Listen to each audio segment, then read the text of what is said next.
Our worlds are more connected than anyone knows.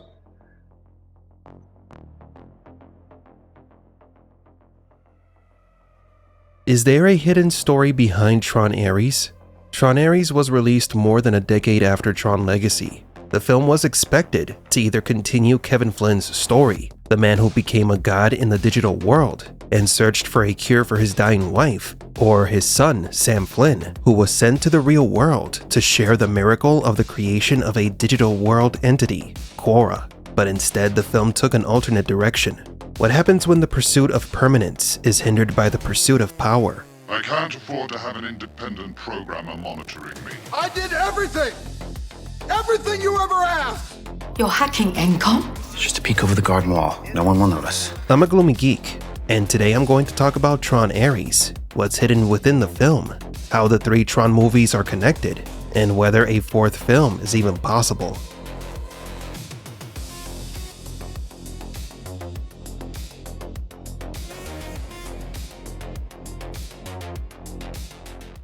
In a story told in depth outside the Tron movies, in a comic book, Kevin Flynn's wife died of a terminal illness.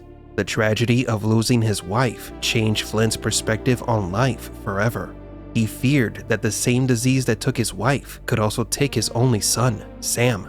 His mourning led him to become obsessed with an idea that would haunt him for the rest of his life: finding permanence, a way to conquer death. It was then that he began conducting experiments within the grid, searching for miracles capable of eradicating all diseases. The grid, a digital frontier. I tried to picture clusters of information as they moved through the computer. What did they look like? Ships, motorcycles, were the circuits like freeways? I kept dreaming of a world I thought I'd never see. And then, one day, I got in. In his logs, Kevin spoke of the grid as a space where perfection could be achieved. He believed that if he could understand the patterns that formed digital life, he could translate that knowledge into the real world and halt biological deterioration. His vision was to create a stable system that would reveal the formula for preserving human life. The grid became his life's work and obsession. Therein, he placed his hope that humanity could one day cure all weaknesses. The grid, a digital frontier. I tried to picture clusters of information as they moved through the computer. What did they look like? Ships, motorcycles, were the circuits like freeways? I kept dreaming of a world I thought I'd never see. And then, one day, I got in. What happens next is common knowledge. Kevin was subsequently trapped inside the grid while trying to uncover its secrets, searching for the key to immortality, which would later be called permanence in Tron Ares. Sam, 2 nights before he disappeared, he came to my house. I've cracked it, he kept saying. He was talking about genetic algorithms, quantum teleportation. He said he was about to change everything, science, medicine, religion. Eventually, competing powers would bring the grid into the real world. However, the imperfect world of the grid wasn't fully compatible with the human world. There was a limitation. Programs from the grid could only exist in the real world for 29 minutes before derezzing. Why 29 minutes? Is there a meaning behind that specific number? Well, 29 is an odd number, just on the verge of becoming an even number. 29 symbolizes imperfection, what the program wants to be, but cannot be. 29 minutes is the life expectancy for programs in the real world, like humans, who have a life expectancy of about 75 years. Every being, whether a program or a user, has an expiration date, and this struggle for survival is what connects the trilogy. The search for permanence led Kevin to enter the grid and Ares to escape it, making both characters the same but different. Both seek to prolong existence beyond the preordained. They were searching for a miracle that would be found in the arrival of the ISOs. I created the perfect system! The thing about perfection is that it's unknowable. It's impossible, but it's also right in front of us all the time.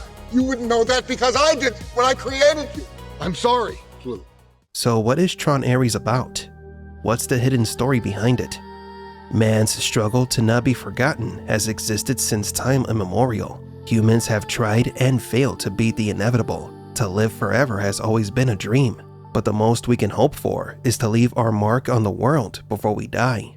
Deep down, many people have always longed to transcend the end of life, to achieve permanence or immortality. However, all sentient life forms in the real world, human or program, have an expiration date. Yet Ares managed to overcome that limitation and escape with the gift of permanence. Ares wasn't saved by his creator. He found salvation through the digital god, Kevin Flynn. There. Flynn. Greetings, program. Tron Ares is about the desire to transcend the limitations of existence, to achieve immortality while fighting against the limits of time. Ares understands that to overcome his limits, he must overcome his creator, Julian Dillinger. This reminds us of Friedrich Nietzsche's idea of the death of God, where man can only transcend when they accept that their creator has died. Ares is the one who forsakes and rebels against his creator to achieve transcendence. The theme of permanence connects all three Tron movies. The Permanence Code that Kevin Flynn gave Ares transformed his uniform color to white, symbolizing his transformation into a user, or ISO. Ares can now exist in the real world permanently. And that finally answers the question that has been hanging around since the first movie, whether the grid and the real world can coexist. At the end of Tron Ares, it is reported that Encom has created new cures for diseases. Among many other humanitarian gestures, Flynn's dream was fulfilled. The union between the real and the digital. Philosophically speaking, the story closes the cycle that began with the previous two films. Creation trying to surpass its creator within an imperfect world. It maintains the Gnostic legacy of the franchise, where creations seek to escape control and break the limits of their prison, pursuing their form of transcendence. Now let's address the elephant in the room. Will there be a Tron 4? Sadly, I don't think so. We thought the movie was fine, and there are legitimate reasons why many did not like it. However, it cannot be dismissed that some of the negativity surrounding the movie may have been fueled by the current culture war. Because of this, many doubt that this franchise will continue. But the same was said of the older movies. The first Tron film was a box office flop, but over time it developed a cult following. It found an audience that appreciated it.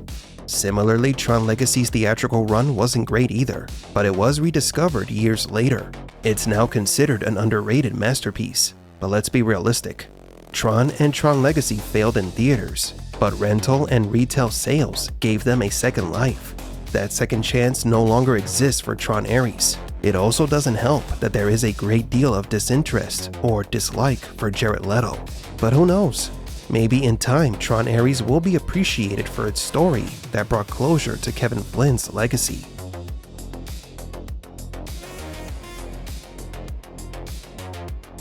So what do you think?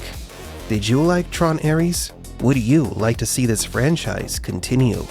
I'm a Gloomy Geek, and don't forget to like and subscribe.